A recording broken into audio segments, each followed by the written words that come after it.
오늘 초대 손님은 김정재 국민의힘 의원, 박주민 민주당 의원 이렇게 두 분입니다. 어서 오십시오. 네, 안녕하십니까. 반갑습니다. 자, 윤 대통령 이제 순방 중이고 오늘 밤 늦게 공항으로 귀국을 하게 됩니다. 전체적인 평가부터 좀 여쭤볼까요? 만약에 점수를 매기라고 한다면 100점 만점으로 매기면 몇 점 주시겠습니까? 꼭 점수로 해야 됩니까? 네. 수미양가로 하면 어떨까요? 수미양가가 옛날 스타일이에요. 아, 그래요? 네. 점수는 참 너무 잔인하긴 한데 일단 의미는 지금 최근에 많은 그 외교적 노력을 했었지만 한미일 간의 공조를 가장 좀 공고히 했다. 네. 그리고 새롭게 이제 그 포괄적 공동성명을 최초로 발표했다는 의미에서 저는 한 90점? 90점. 사실은 100점 준비했는데 네. 좀 너무 그런 것 같아서 한 90점 플러스 알파로 하겠습니다. 아, 90 플러스 알파까지. 네. 좀 긍정적인 점수를 드리기가 좀 어려운데요. 뭐 예를 들어서 일본과의 가장 현안이라고 할 수 있는 것은 강제징용에 대한 해법인데 그냥 논의하고 있다. 이 정도 원론적인 이야기만 나왔고 또 미국과의 사이에서도 가장 현안은 인플레이션 감축법 아니겠습니까? IRA. 예, 관련돼서도 역시 그냥 긴밀히 협의하고 있다. 이런 원론적인 이야기만 나왔습니다. 그래서 현안에 있어서 전혀 진전을 보지 못한 회담이었고 한미일 공조를 강화한 거, 뭐 긍정적인 측면도 있을 수 있겠지만 또 중국과는 굉장히 선을 긋는 모습이었어요. 이후에 이게 어떻게 작용할지 독일 같은 경우도 지금 미국이 그렇게 강고하게 중국을 봉쇄하려고 하는 데 대해서 자국의 이익을 위해서 좀 다른 입장을 계속 취하고 있지 않습니까? 유럽의 대부분의 국가들이 그러는데 그런 관점에서 비춰봤을 때 향후에 이게 어떤 그 영향과 결과를 낳을지 좀 봐야 될 것 같습니다. 그래서 저는 뭐 점수를 드린다 그러면 한 60점? 60점. 예. 저는 점수가 좀 더 너무 낮아가지고 지금 말씀하신 게 조금 첨언을 해도 되겠습니까? 그러니까 지금 먼저 말씀하신 그 한일 관계, 지금 사실 지난 5년 동안 한일 관계 최악이었습니다. 근데 우리가 일본하고는 경제나 안보 면에서 굉장히 불가분의 관계에 있죠. 일단 북한의 핵미사일 도발에 있어서는 일본의 그 미군 기지 거기서 지원을 받아야 됩니다. 그리고 또 공급망 문제 이런 거에 있어서 경제도 뗄래야 뗄 수 없는 관계죠. 최악으로 갔었는데 자 그럼 어떻게 회복할 것인가? 계속 강제징용의 그 과거 문제만 현안에만 매달리다 보면 도저히 대화가 불가능입니다. 그래서 지난번에 그 미국에서 정상이 아니죠. 간담회 뭐 미팅 여러 단어가 있었지만 그때는 일본의 그 내부 선거 때문에 조금 힘들긴 했습니다. 이번이 너무 좋은 기회였습니다. 그래서 그때부터 계속 군부를 떼서 이번에는 북핵 미사일 문제가 더 방점이 찍혔기 때문에 일단 현안은 지금 강제징용 문제라든지 이런 현안은 조금 뒤에 협의하기로 하자라고 밀어놓고 좋은 기회에 이번에 드디어 대화의 포문을 열었다고 저는 생각을 하고요. 그다음 두 번째는 아까 미국 IRA 얘기하셨는데 이것도 마찬가지입니다. 이것도 그때 그 바이든이 얼마 전에 미국 선거가 있었기 때문에 굉장히 그 보호무역주의에 방점을 찍었죠. 그래서 한국산 자동차에 대해서 세제 혜택을 주지 않겠다. 그렇게 했단 말이에요. 그런데 그나마 지난번 미국에서 바이든을 한번 만나고 그때도 약간의 답은 들었습니다만 이번에 미국에서의 한국의 그 경제적으로 기여하는 컨트리뷰션하고 또 지원하고 공장 짓는 거를 다 인정을 좀 해주겠다라는 아주 정말 어떻게 생각하면 호의적인 얘기를 들은 겁니다. 그래서 앞으로 협의해 가면서 왜냐하면 미국도 지금 말을 바꿔야 되거든요. 근데 이 정도면 저는 굉장히 우리한테는 청신호가 켜졌다고 생각을 하고요. 중국 문제가 제일 심각합니다. 중국 문제 같은 경우에는 저희 대한민국에서는 굉장히 힘든 나라입니다. 왜? 지금 북한이 핵미사일 공격하는 데 대해서 한 번도 저지를 하지 않았어요. 어떻게 생각하면 굉장히 가만히 놔둠으로써 두둔을 하는 입장이었습니다. 그리고 우리가 만약에 정말 최악의 상황에 군사적 무력 충돌이 있다 그러면 과연 중국은 누구를 돕겠습니까? 북이지 절대 남이 아닙니다. 그래서 이런 면을 고려해서 이런 면이 있음에도 불구하고 경제적인 면에서 워낙 중요한 나라다 보니까 저희가 항상 전략적 모성을 택해 왔거든요. 그런데 이번에 이 핵 미사일 이런 도발에 대응을 해서는 중국의 지금 같은 두둔하는 이런 입장에 대해서 어떻게 생각하면 중국이 우리 한국이 이렇게 한미일 공조를 더 강화시키게끔 만들지 않았나 그렇게 생각을 하고요. 이번에 인도태평양 전략에 대해서도 저희가 사실 입장 표명을 계속 보류해 왔었는데 이번에 이 한미일 공조를 더 강화함으로써 또 인도태평양 전략에 저희가 이번에 좀 동승하는 그런 걸 공개적으로 얘기했다는 점에서 굉장히 적극적인 외교 행보를 저는 했다고 봅니다. 네, 길게 반론을 해주셔서 굉장히 길게 얘기하셨는데요. 될것 같나요? IRA 같은 경우에 진전된 입장을 가져왔다라고 하지만 사실상 원론적인 입장을 반복한 거고요. 네, 일본과의 문제에 대해서도 이제 북한의 미사일 대응은 공조를 해야 될 필요가 있습니다. 그거는 뭐 저희가 하지 말자 그래도 아마 일본이 하자 그럴 거예요. 그러니까 그런 현안뿐만 아니라 사실상 이번에는 강제징용과 같은 과거에부터 풀려오지 않았던 그런 문제들을 좀 진전을 가져왔어야 되는데 그런 부분에 대해서 진전을 가져오지 못했다는 부분은 여전히 아쉬움이 남고 중국과 관련돼서 이제 길게 뚝히 말씀해 주셨는데 사실은 이제 미국도 이제 중국과 이야기를 하면서 북한의 어떤 미사일이나 이런 것에 관련돼서 적극적 역할을 주문했지 않습니까? 사실은 지금 북한을 제재할 수 있는 나라는 무력이 아닌 방법으로 제재할 수 있는 나라는 중국 정도다라고 평가를 받고 있어요. 그래서 우리나라도 중국과의 관계를 그런 측면에서도 좀 돈독히 할 필요가 있는 거예요. 그런데 너무나 이제 중국과 거리를 이제 두게 되면은 사실 중국을 그런 식의 지렛대로서도 쓸 수 없는 그런 상황이 될 수도 있기 때문에 그런 부분에 있어서 조금 향후에 어떤 결과를 낳을지 좀 살펴봐야 된다 이런 말씀 드립니다. 네. 예. 자, 6시부터 이제 한중 정상회담이 열립니다. 그 자리에서 과연 시진핑 주석이 어떤 이야기를 꺼내놓을지 윤 대통령은 또 어떤 제안을 할지 한번 지켜보시죠. 굉장히 중요한 자리가 되긴 할 겁니다. 네. 자, 이제 내용에 대해서 좀 살펴봤고 이 순방 과정, 순방 출발 전부터 뭐 MBC 취재진 전용기 태우지 않겠다 발표가 있으면서 논란이 좀 됐고 근데 순방 중에 전용기 안에서 일부 기자들이 대통령을 별도로 면담하는 상황이 또 생겼어요. 채널A와 CBS 기자 한 명씩을 대통령이 머무는 그 앞쪽 공간으로 따로 불러서 1시간 가까이 면담을 했다고 하더군요. 대통령실은 이렇게 설명을 했습니다. 일단 대통령과 평소에 인연이 좀 있어서 이동 중에 편한 대화를 나눴다. 그러니까 공식적인 무슨 이런 게 아니라는 취지입니다. 취재와 무관하게 대통령이 사적인 대화를 좀 나눈 거다. 그냥 면담을 한 거다. 근데 이제 일부에서는 하도 이제 국익 거론하면서 특정 언론사만 꼭 집어서 이제 타지 말라 했기 때문에 그렇게 공식적인 행보, 국익 이걸 강조해 놓고 사적인 대화를 특정 언론사 2사람만 불러도 했다는 게 이게 앞뒤가 맞느냐는 비판이 당장 나오거든요. 어떻게 봐야 됩니까? 그냥 저는 그 설명 그대로 보면 될 것 같습니다. 사실 MBC를 이번에 취재를 불허한 게 아니고요. 네. 취재는 자유롭게 하는 겁니다. 취재를 불허하면 그는 언론의 자유를 그는 심히 그는 훼손을 하는 거죠. 그건 안 되는 일이고요. 그러니까 그 공군기 1호기에 전용기에 타는 편이 아주 편리한 게 많습니다. 대통령과 함께 가면 기자들이 입출입 그 절차도 아주 간단하게 되고요.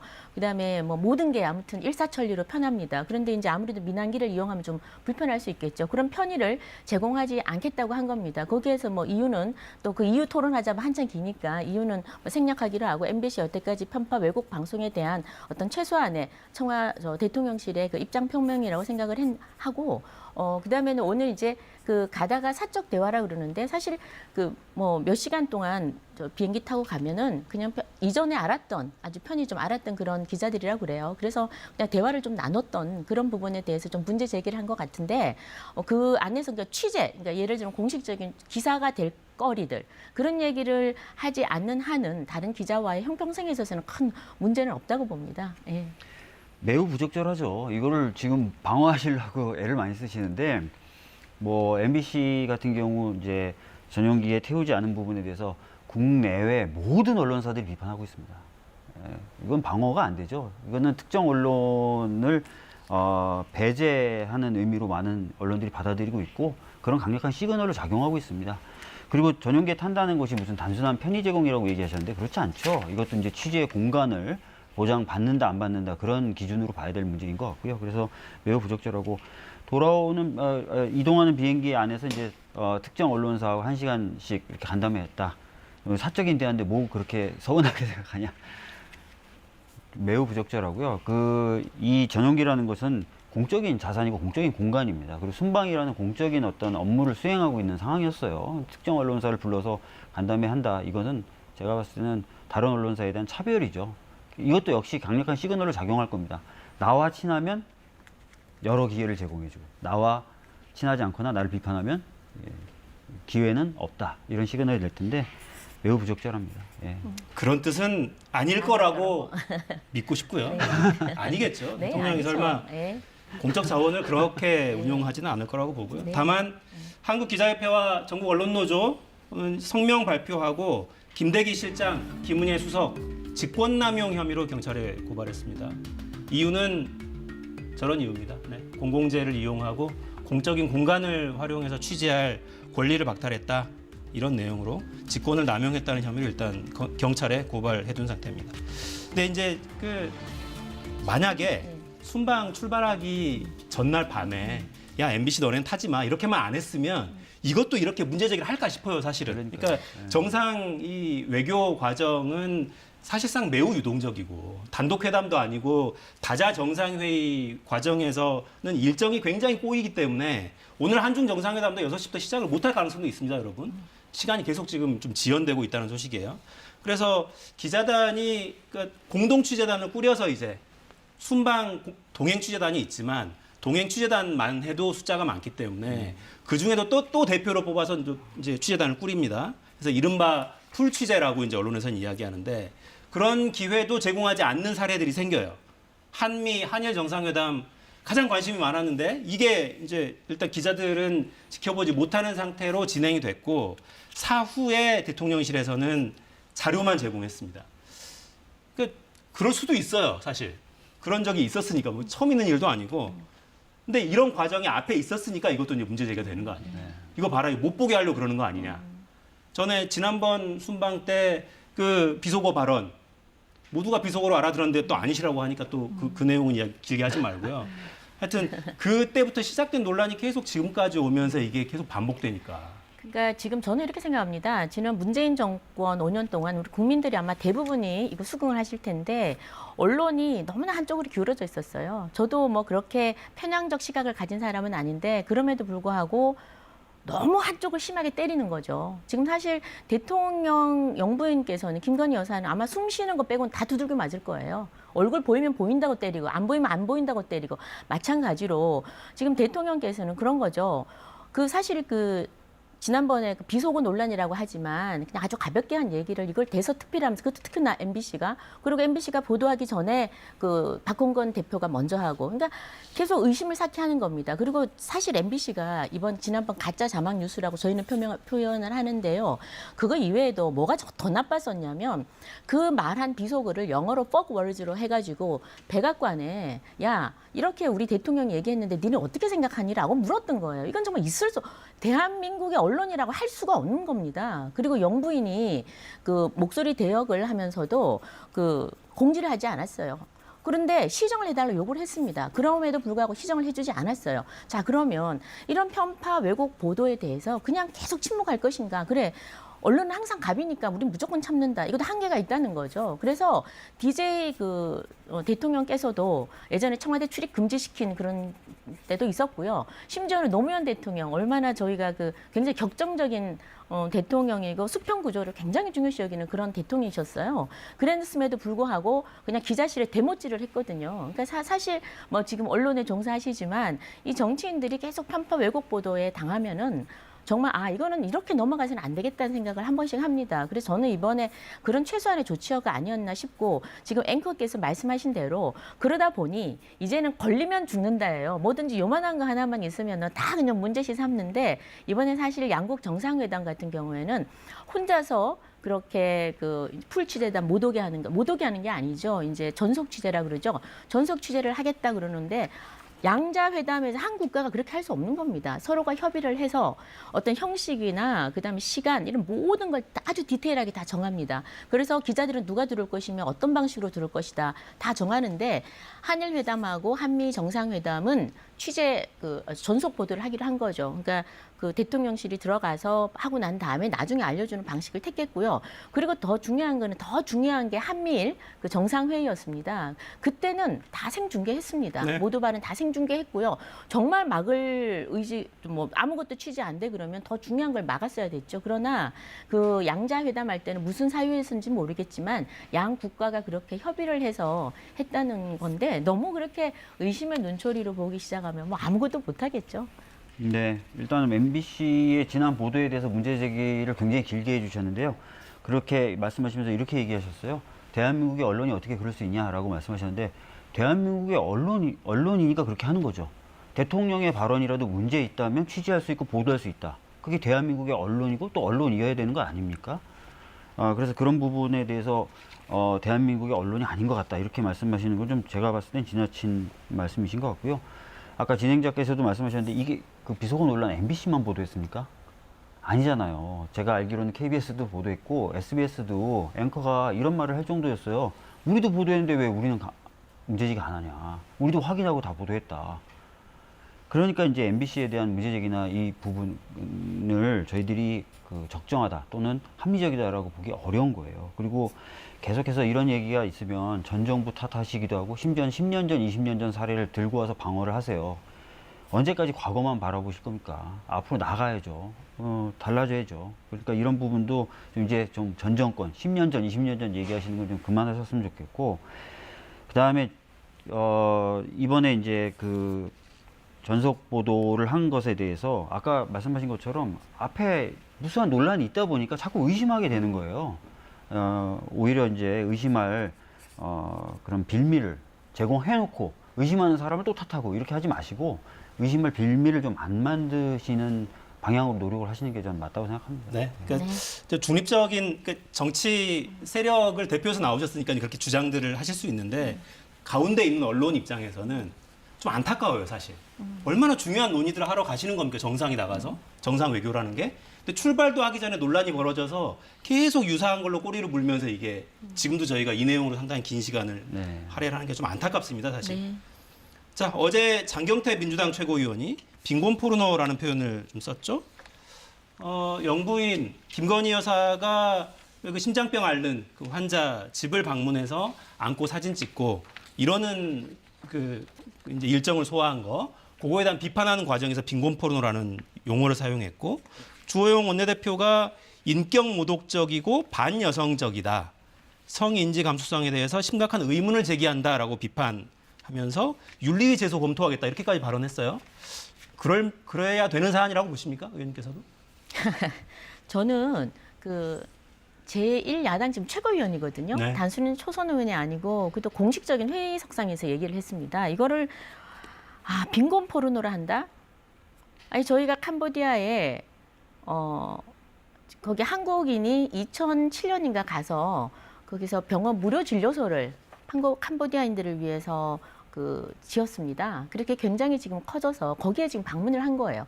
거기에 오기로 한 그 아이가 수술을 하고 아파서 못 왔다 그래서 그 다음날 안타까워서 찾아간 겁니다. 그래서 아이를 아는 건데 이걸 갑자기 포르노, 빈곤 포르노라는 단어를 쓰면서 굉장히 자극적인 단어를 쓰면서 하니 그러면 지금 장경태 저 최고위원 눈에는 그럼 아프리카에서 그런 봉사활동을 했던 사람이 얼마나 많습니까? 제클린 케네디도 있고요. 그것도 비교한 오드리 헵번도 있고요. 또 우리나라 김혜자 또 배우라든지 아니면 안젤리나 졸리 정우성 등등 많습니다. 그럼 이 사람들이 다 포르노 배우라는 겁니까? 그리고 지금 그런 사회 단체들이요, 구호 단체들이 얼마나 많습니까? 세이브 더 칠드런이나 유니세프라든지 이런 게 다 지금 그러면 포르노 단체라는 말입니까? 그러니까 이런 아무데나 이런 정말 굉장히 저급한 발언이죠. 이런 발언을 공식적인 석상에서 하는 거는 국회에 정말 품격을 저는 떨어뜨린다고 생각을 합니다. 그래서 지금 당에서는 반드시 책임을 지금 묻겠다. 네. 그 방식이 어떻게 됐든 간에 그런 입장이고요. 장경태 의원께서는 그러시더라고요. 아까 제가 잠깐 뵀었거든요. 그랬더니 제가 웃었어요. 빈곤 포르노 이랬더니 그 사진에 나옵니다 이래요. 사진에 나오겠죠. 이재명 대표께서 형수에게 한 욕설도 사전에 다 나옵니다. 사전에 안 나오는 단어가 거의 없어요. 그런데 그런 단어를 과연 우리가 써야 되느냐는 거죠. 그래서는 안 되죠. 그래서 지금 굉장히 부적절한 단어를 쓰셨다. 그런 생각을 합니다. 네. 그러니까 지금 말씀하신 거나 주호영 대표가 했던 발언을 보면은 이제 이 빈곤 포르노라는 말의 의미와는 좀 다른 지점을 잡고 비판하고 계세요. 예를 들어서 주호영 대표님은 반여성적, 성인지적 감수성 이렇게 얘기하셨고 지금 의원님께서도 다른 어떤 그런 구호 활동을 하는 배우나 이런 사람들이 포르노 배우냐 이렇게 얘기하셨어요. 근데 빈곤 포르노라는 말은 아동의 어떤 고통, 아동의 배고픔 이런 것들을 좀 자극적으로 이용하는 그래서 뭔가 캠페인에 활용하는 것을 가리키는 말입니다. 그래서 장경태 의원의 얘기는 혹시나 이제 이런 김건희 여사의 활동이 아동의 어떤 아픔, 고통을 조금 홍보라는 것에 썼다는 오해를 받을 수 있는 것 아니겠느냐. 그것은 결과적으로 아동의 인권에도 부합하지 않고 특히 그 나라에도 여러 가지 부정적인 인식과 이런 것들을 심어줄 수 있다는 차원에서 얘기를 한 거예요. 그래서 이 빈곤 포르노 중에 포르노라는 단어만 가지고 이렇게 얘기하시면 안 되고 빈곤 포르노라는 그 말의 사전적 의미를 가지고 좀 평가를 하실 때는 평가를 해주시면 좋을 것 같다는 말씀드리겠습니다. 네. 그 주요한 포털에 포르노라는 단어를 검색하시면 성인물이 물론 검색이 되기도 합니다만 그 용어를 가리킨 사전을 한번 찾아보십시오. 그러면 파생돼서 사용하는 여러 용례들이 나와요.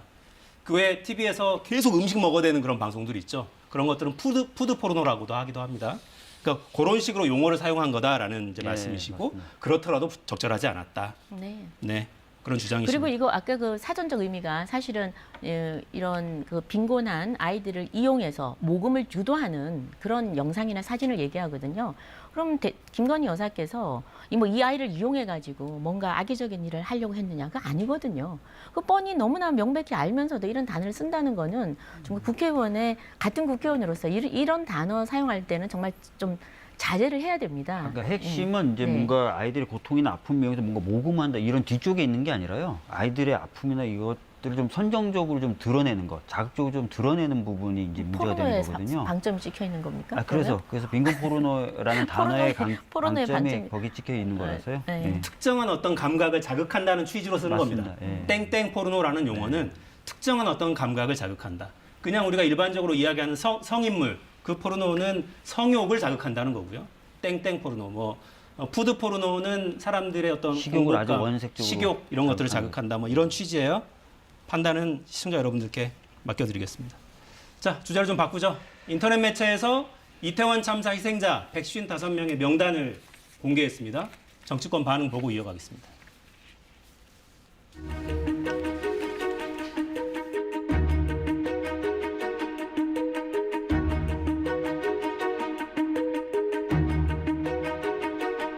그냥 저희는 공개할 생각이 없었는데 그렇게 공개를 해보니까 저희 지금 당황해가지고 100% 공개해야 된다고 생각합니다.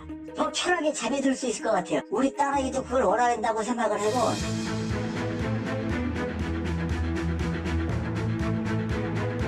희생자들의 존엄과 유족의 아픔은 조금 더 헤아리지 않고 오직 자신들의 비뚤어진 정치적 목적을 달성하는 데만 혈안이 되어 있습니다.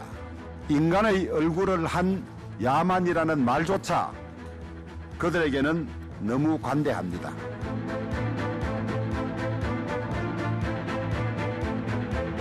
숫자가 아닌 사람으로, 익명이 아닌 실명으로 모두를 기억하겠습니다. 12구 참사 희생자 온라인 기억관 개설을 준비하겠습니다. 희생자 정보는 각 유가족의 뜻에 따라 공개될 것입니다. 네, 영상 마지막에 나간 민병덕 의원의 기자회견이 12구 참사 진상규명 책임자 처벌 촉구 의원 모임 명의로 한 기자회견이에요.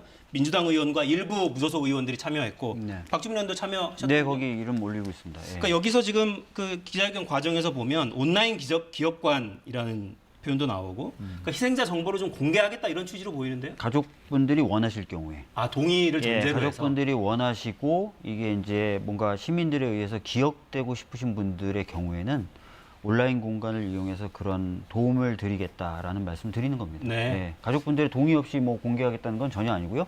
당 차원에서도 한 번도 가족분들의 동의 없는 공개를 언급한 적이 없습니다. 예. 그러니까 이제 지금 논란이 되고 있는 거는 인터넷 매체에서 매체에서 그렇게 했다는 거죠. 155분의 네. 이름 다 이제 공개해서 문제가 됐는데 이런 경우에는 위법 소지까지 있다고 봐야 됩니까? 만약에 이제 그 유출 경로나 이런 것들 좀 따져봐야 하겠는데 뭐 정보 수집 과정이나 이런 부분에서의 불법성이 있을 수도 있겠죠. 근데 지금 뭐 단안에서 말씀드리기 좀 어렵고요. 네. 그러니까 지금 이제 입장은 유족들의 동의가 있다는 전제하에 맞습니다. 예. 동의하는 분에 한해서 공개하겠다 뭐 예. 이런 입장이시군요. 네네네. 지금 국민의힘 쪽의 비판을 보면 민주당이 정치적 목적 달성을 위해 혈안이 돼 있다 이런 표현이 나와요. 어떤 의미십니까? 아니 이거 지금 저 동의 없이 유족들의 동의 없이 명단 공개하기 전에는 민주당 의원님들이 간간히 얘기하셨습니다. 그 민주당의 정책 연구원, 민주연구원 부위원장이 수단과 방법을 가리지 말고 반드시 명단을 구해서 공개해야 된다고 얘기를 했었고 얘기를 했어요? 메시지가 메시지가 공개가 됐죠. 왔었죠. 네. 메시지가 공개가 됐었죠. 그다음에 우리 그 당대표께서 그런 얘기를 했어요. 반대하지 않는 한 공개한다. 반대하지 않는 한 하고요. 명시적으로 동의를 표현하는 건 완전히 다른 개념입니다. 그러니까 반대하지 않으면 그냥 반대가 없다면 반대가 있는지 없는지 물어보지는 않겠죠. 반대가 없으면 그냥 공개를 해서 다 기억해야 된다. 진실은 숨겨지지 않는다라는 취지로 이재명 대표가 계속 얘기를 했었습니다. 근데 저는 이번에 이 명단 공개를 한 이 팀들, 민들레 그리고 더 탐사 이 사람들, 이 안에 구성원들을 보면은 뭐 지금 촛불 행동인가요? 뭐 거기에 대표하시는 분도 안에 준비위원으로 들어가 있고, 광노현 전 교육감도 들어가 있고, 또 필진으로는 유시민 노무현 재단 이사장, 전 이사장도 들어가 있고, 뭐 등등인데 누가 봐도 이거는 민주당이라고는 얘기를 하지 않겠습니다만 진보 쪽으로 지금 늘 반정부 반정권, 윤석열 정권 퇴진운동을 하는 사람들이 하고 있습니다. 그렇게 인권 하면서 어떻게 이런 참사를 이용해서 수단과 방법을 안 가리는지, 그리고 정말 이거는 유가족에 대한 이거는 끔찍한 2차 가해입니다. 그리고 범죄 행위입니다. 아까 법적으로만 살펴봐야 된다고 그랬지만 이건 일단 민변에서도 얘기했지 않습니까? 이거는 헌법에서 보장한 프라이버시권에 대한 분명한 침해다. 그렇게 얘기를 했고, 지금 오죽했으면 어젯밤에 공개했던 이름들이 지금 익명으로 처리됐다 지금 삭제됐거든요. 지금 사람들이 이제 반발을 한다는 거죠. 그리고 이 민들레가요, 공개를 하면서 했던 이 행동 중에 제가 정말 좀 분노를 금치 못하는 게 뭐냐면, 불만이 있으면 원치 않는 유족께서는 이메일로 연락해 주세요. 원치 않는 유족이 있으면 이메일로 연락해 주세요. 아니, 유족들이 공개를 원하지 않는데 자기 멋대로 타인의 슬픔을 이용해서 자기 멋대로 공개를 하고서는 니네 원하지 않으면 나한테 이메일 보내. 슬픔에 빠진 사람들한테요. 그냥 칼로 찔러놓고 아프면 얘기해. 이거하고 똑같은 거거든요. 그래서 저는 도대체 이런 발상이 어디서 도대체 나오는지, 이거는 뭐 국민들을 능멸하는 것도 있지만 유가족의 슬픔과 아픔을 진심으로 전혀 헤아리지 않는다. 저는 그런 생각을 합니다. 그리고 기본적으로 제 가족을 잃었습니다. 내 딸이나 아들을 잃은 부모 입장에서는, 또 가족 입장에서는 그냥 그 뉴스가 지금 나오는 것도 고통일 겁니다. 이야기하는 거 듣는 것도 고통일 겁니다. 그런데 나한테 물어보지도 않고 함부로 이름을 공개한다? 트라우마는요, 이럴 때 트라우마가 생기는 겁니다. 그래서 저는 이 부분만큼은 우리가 정말 유족들이 뭘 원하는지, 어제 뭐 이재명 대표께서 유족들도 만나고 그랬습니다. 정말 원하는 게 뭔지, 어떤 데는 잊혀지고 싶은 권리도 있는 거예요. 숨을 권리도 있는 겁니다. 진짜로 우리가 해야 될 거는, 정부가 해야 될 일은 반드시 해야 되겠죠. 원인을 규명을 한다든지, 그다음 책임자를 처벌한다든지, 재발 방지책을 세운다든지, 이런 건 분명히 해야 됩니다. 그러나 유족과 직접적으로 관련된 일들은 정말 그분들 입장에서 해야 됩니다. 그분들을 위한 정의고 그분들을 위한 이익이어야지, 우리를 위한 이익, 정치인을 위한 이익은 돼서는 절대 안 된다고 생각을 합니다. 세월호 해서 의원님께서 변호도 하시고 이래서 이 부분에 대해서는 저는 의원님 굉장히 좀 많이 좀 공감을 유족의 동의 없는 명단 공개는 부적절하다고 네. 보고요. 네. 다시 한번 강조해서 말씀드리지만 당 차원에서는 유족 동의 없는 명단 공개를 언급한 적이 없고요. 아까 잠깐 나왔던 민병덕 의원의 발언도 동의가 있을 경우에라는 전제로 이야기한 것임을 다시 한번 말씀을 드리고요. 다만 그런데 좀 안타까운 거는, 저도 어제 이제 그 가족분들 모임에 불려가서 말씀도 듣고 그랬었는데, 가족분들 중에는 이제 그렇게 좀 답답함을 좀 호소하시는 분들도 계셨어요. 현재 제대로 좀 정부가 역할을 안 하는 것 같다라고, 이런 부분이 이제 또 눌려서는 안 됩니다. 억눌려서는 안 되고, 말씀하실 부분이 있으면 좀 편하게 또 말씀도 하실 수 있어야 된다고 생각해요. 예. 네. 형태는 다를 수 있을 것 같아요. 그 백신 5, 이젠 백신 8분이 됐죠. 희생자 가족들도 한 가족 안에서도 생각들이 다르실 수도 있고, 근데 다만 확실한 건 그분들이 먼저여야 된다는 것만은 뭐 분명합니다. 이거는 뭐 누구도 부인할 수 없을 것 같습니다. 누구도 그분들 뜻에 반해서 뭔가를, 그리고 그 뜻을 억누르려고 하거나 그 뜻에 편승해서 어떤 이익을 취하려고 하거나 그러면 또 국민들이 다 지켜보고 계시니까요. 네.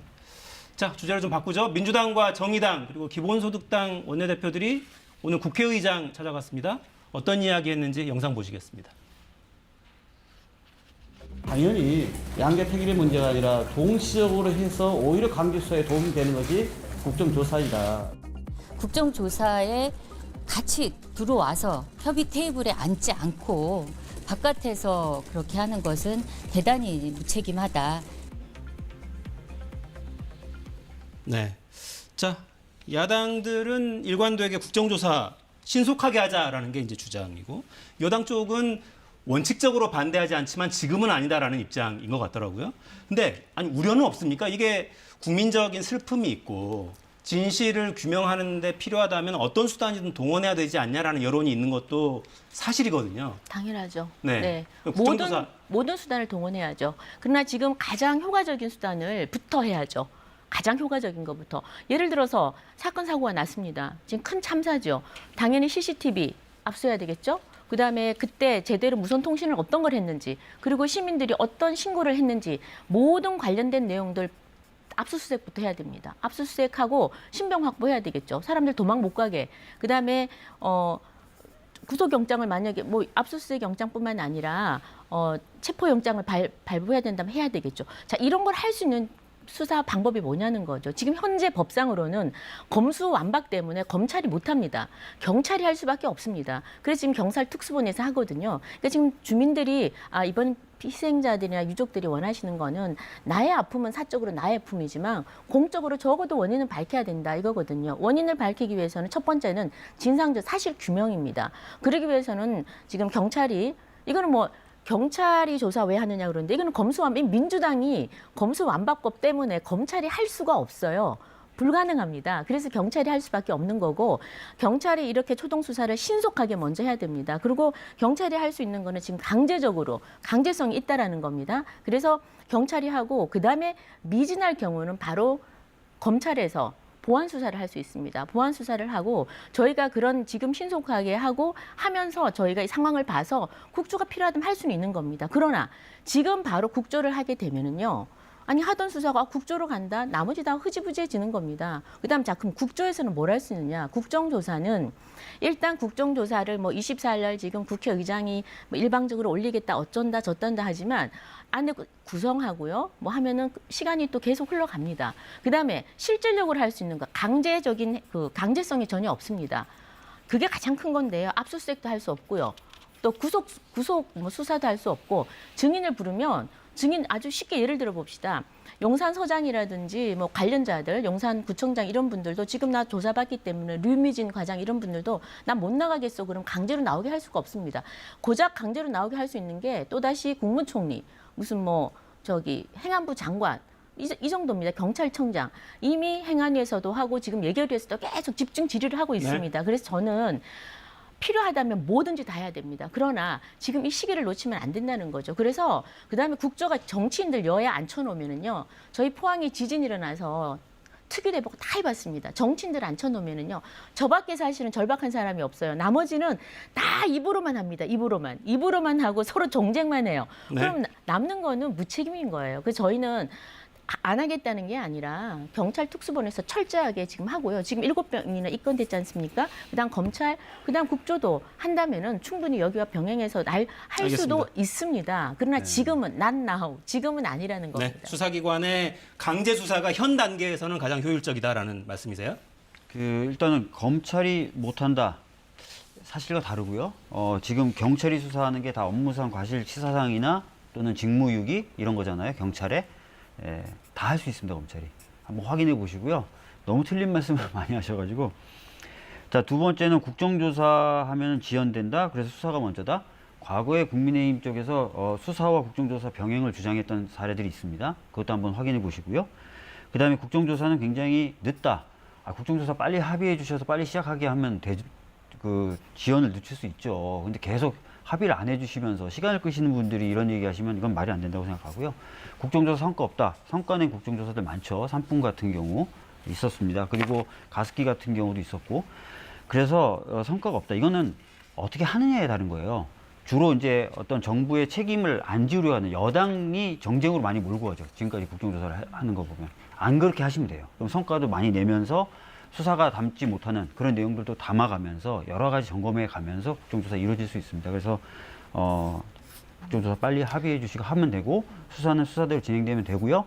검찰 할 수 있고요. 검찰과 경찰이 합동수사본부 꾸려서 할 수도 있고요. 관련된 규칙이나 이런 것들도 있습니다. 네. 제가 그것도 법에 관한 거니까 하나 말씀드릴게요. 법조인 앞에서 도사 앞에서 요런 흔드는 격인데 말씀드리면 지금 이번에 법에 지금 말씀하시는 거는 경찰 사법경찰에 대해서 검찰이 할 수 있습니다. 수사. 그러나 일단 영장을 치고 난 다음에는 못하게 돼 있습니다. 그 단서 조항이 나와 있어요. 경찰청법에. 그래서 지금 말씀하신 거는 이 원 주문이고요. 그 단서 조항에는 지금 경찰청에서 이미 영장 를 발부 했기 때문에 검찰에서는 할 수가 없습니다. 물론 혐의가 다르면 됩니다만 지금 다른 혐의를 가지고 또 하면 야 경찰에서 하고 있는데 뺏어가네라는 논란 때문에 검찰이 좀 네. 굉장히 힘든 거고요. 하나만 더 말씀드리면 국조를 정말 하고 싶으면은 정말 이런 식으로 하고 싶으면은 국회 안에서 하시면 됩니다. 그래서 저는 국회 밖에서 서명 운동하고 이런 거는 정말 또 이태원 참사를 이용해서 네. 또 정쟁화시킨다. 그렇지 그 말씀을 않고요. 저희들은 드리겠습니다. 이제